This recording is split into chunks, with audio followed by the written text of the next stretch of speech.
And now we have a lot more access. And with our first one, the alternator belt, I think we can get away with just sort of working it off. It'll be interesting as well, because I'm sure this is one of the rubber crank pulleys, so there is a potential that we could have a bit of play in this crank pulley. So what I'm going to be doing with this is, because it's a stretchy belt and there's no tensioner, I've got a 10mm socket. I think it's a 10mm, that seems to fit anyway. You're not going to be putting a lot of force onto it anyway, but we're literally just getting it on the bolt, one of the 4 bolts, and just sort of cranking it round, as you can see, like that.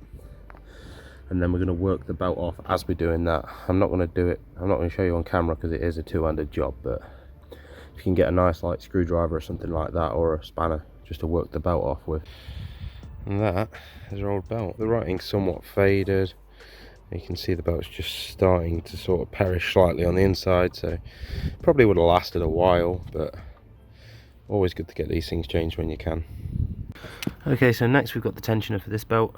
I believe it's a 24mm socket, and I want to say you turn it anti-clockwise to slacken it off. Right then, so that is the belt off. As you can see, the writing's still existent, which leads me to believe that it weren't too long ago when this was last changed.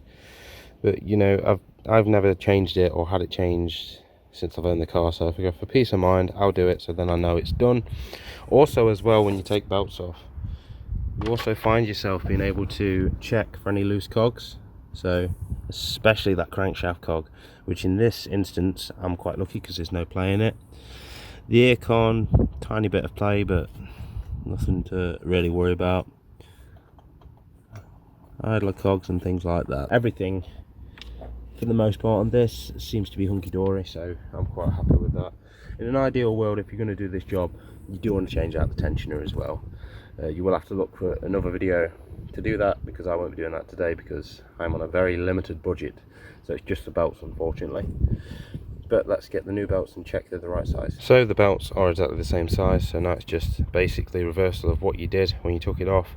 Make sure you put the right thing around the right pulleys. I'd like to say, you know, just don't draw a diagram or something, or just watch carefully on this video, but I won't be showing putting it back on, as it, again, it's two-handed job. To be honest, if you haven't put it on right, you'll probably know, because you'll either smell some sort of burning, or it will just, you'll still have slack in the belt even when you release the tensioner. Right, okay, so the new belt is on, but before we want to just be happy with it, we want to double check all the cogs, make sure the rib sections are fully seated, you know, that the bits where the back of the belt connects to, like the pulleys and the tensioner, are like sort of centered, or centered to your best abilities.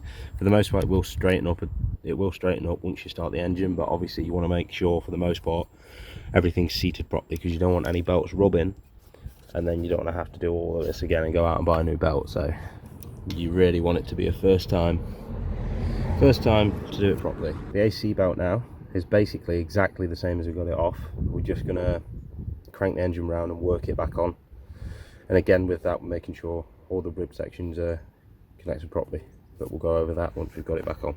Right, okay, so with the AC belt, it wasn't as easy as I thought it was going to be. What you can resort to, if it doesn't go onto the grooves perfectly, is you can, while cranking that, you can, if you've got the belt on roughly, you can just push across with this, like push this way or that way, just to encourage it over.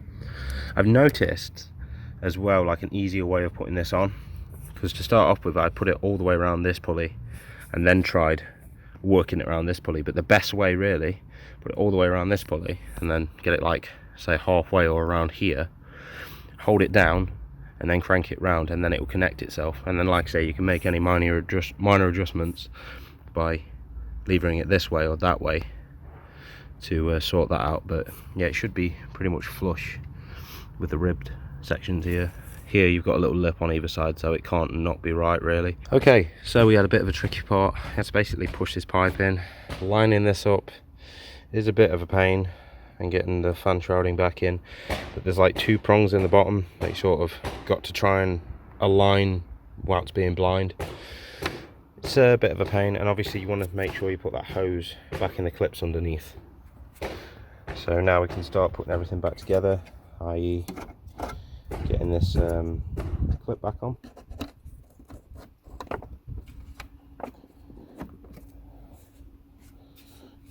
just make sure that's flush, and then we can next is the cover.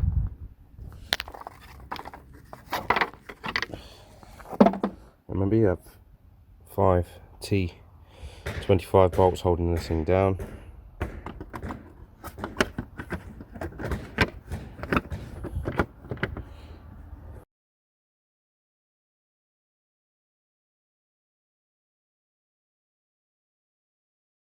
So now all you have to do is obviously put your 10 nuts back in, tighten them up, and also don't forget about your 2 little bungs that screw in as well.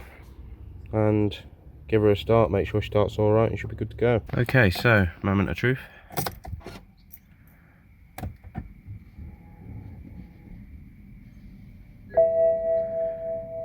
See how she goes.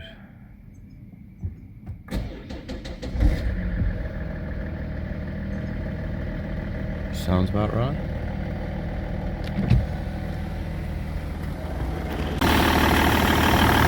Now if you just look at the belts, you can see if there's any movement, which there doesn't really seem to be any sort of movement. They seem to all be sitting quite nicely.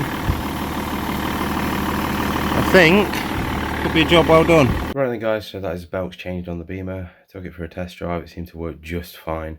Obviously when you take it for a test drive, you want to listen for any sort of squealing noises, or obviously like a burning smell, like a rubber burning smell or anything. But yeah, it seems to be working all fine.